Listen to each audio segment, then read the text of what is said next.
آپ یہ بات جانتے ہیں کہ اللہ کے نبی کے سارے اگلے اور پچھلے گناہ اللہ رب العالمین نے معاف فرما دیے تھے. یہ اس نبی کی بات میں کر رہا ہوں. لیکن معاملہ کیا ہے؟ اللہ سے ڈرنے کا منظر ذرا میں آپ کے سامنے دکھانا چاہ رہا ہوں. اللہ کے نبی جناب محمد رسول اللہ حضرت بلال کو حکم دیتے ہیں، اے بلال جاؤ مدینہ کی گلیوں میں اعلان کر دو، سارے کے سارے لوگوں کو مسجد نبوی کے اندر جمع ہونے کا حکم دے دو. حضرت بلال کو اللہ کے نبی جیسے آرڈر کرتے ہیں، تھوڑی دیر میں سارے لوگ مسجد کے اندر آ جاتے ہیں. تھوڑی دیر کے اندر مسجد فل ہو جاتی ہے.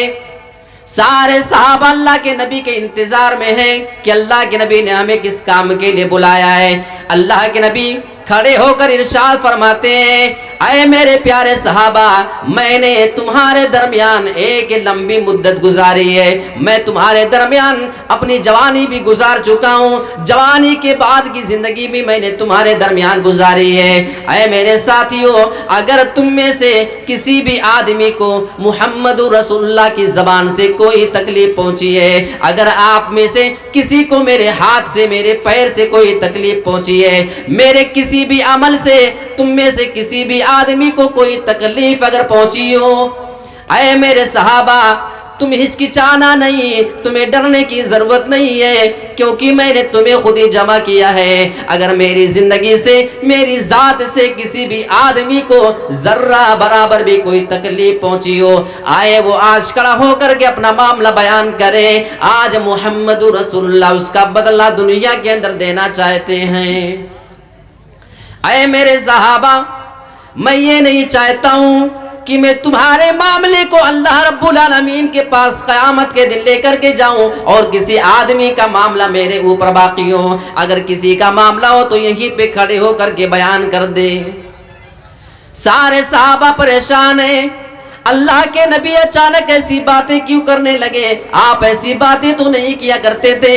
سارے صحابہ ڈرنے لگے. ایسا تو نہیں کہ کہیں نبی کے انتقال کا ٹائم قریب آ رہا ہے، ایسا تو نہیں کہ نبی کی زندگی کے آخری ایام چل رہے ہوں.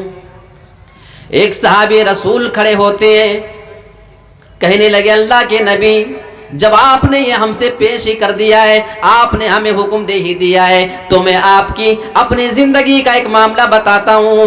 اے اللہ کے نبی، ایک جنگ میں آپ صفوں کو سیدھا کر رہے تھے، آپ جنگ کے ٹائم پہ صفوں کو درست فرما رہے تھے.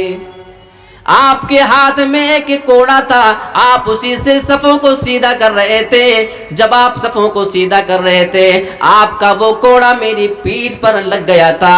اے اللہ کے نبی، میں چاہتا ہوں کہ دنیا میں آپ سے میں بدلہ لے لوں، میں بھی آپ کو کوڑے سے مار کر کے بدلہ لے لوں، تاکہ کل قیامت کے دن آپ کو اس کا جواب نہ دینا پڑے. اللہ کے نبی کوڑا مگا کے اس آدمی کے ہاتھ میں تھما دیتے ہیں. آپ ذرا غور کرو، یہ امام الانبیاء کی بات ہے، یہ سرور کائنات کی بات ہے، جن کے سارے اگلے اور پچھلے گناہوں کو اللہ رب العالمین نے معاف کر دیا ہے. میرے پیارے ساتھیوں، کوڑا مگا کر کے اس آدمی کے ہاتھ میں تھما دیا. اے میرے ساتھی، کوڑا تمہارے ہاتھ میں ہے، میں بھی مجرم تمہارے سامنے کھڑا ہوں، آؤ تم کوڑا مار کر کے بدلہ لے سکتے ہو.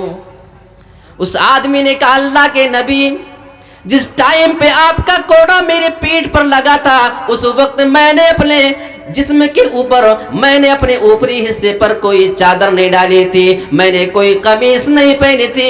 آپ نے تو ابھی قمیص پہنی ہے. اے اللہ کے نبی، اگر آپ واقعی انصاف کرنا چاہتے تو آپ بھی اپنی قمیص کو اتاریں، تاکہ میں آپ کے ننگی پیٹھ پر مار کر کے بدلہ لوں، ورنہ یہ انصاف تو نہیں ہو سکتا ہے.